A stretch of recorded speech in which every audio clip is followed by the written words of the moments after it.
Natsika sanakatonatsika izay sehatry ny baolina lavalava izay dia fantatra fa tsy tanteraka ilay fivoriam-be saika ho tanterahan'ireo filohan'ny ligue paritra ho an'ny taranja baolina lavalava ka lasa fivoriana tsotra izay nampahana izy ireo fa tsy tokony isy kandida ahilika amin'ny fifidianana izay tapana ny fédération malagasy ny taranja rugby no notanterahan'izy ireo tsy totosarak' izany izay fivoriam-be entin'izy ireo ilaza ny heviny anaovana an'izany fifidianana izay filohan'ny fédération malagasy ny taranja rugby izay. Tsy manamarana araky ny fivoriana zany izay natao androany ny raisanay ligue paritra rehetrarehetra miaraka amin'ny club champion de Madagascar tamin'ny 2015 noho ny disadisa izay misy dia nandray an-tanana izay mba hampandrosoana ty lalao rugby ty ndraisinay ny andraikitra mba hitohizan'ny lalao mba tsy havoasazy atsika eo amin'ny sehatra iraisam-pirenena ka raha nisy ny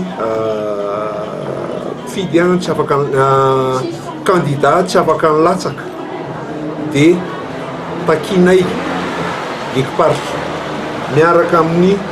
club champion de Madagascar ny filatsahan'ny candidat rehetrarehetra izay nametraka ny filatsaham-pifidiana amin'ity fifidianana présiden'ny fédération malagasy ny rugby zany dia angatahanay tsisy fepetra zany izay zavatra zay manaraka an'izay ao anatin'izay ihany koa misy an'ireo fileovana izay champion de Madagascar nefa tsy afaka mifidy dia takinay ihany koa ny ahafahan'izy ireo mifidy eo ihany koa ireo ligue paritra izay efa nisy hatramin'izay fa noho ny antony tsy noho izareo le mpitantana amin'izao fotoan'ireo dia tsy navita activité izy tamin'ny 2015 kanefa ny tsy faotin'zareo président vaovao reo natonga an'izay ka dia takina ihany koa ny ahafahan'zareo mifidy amin'ity fifidianana championnat de fédération malagasy ny rugby.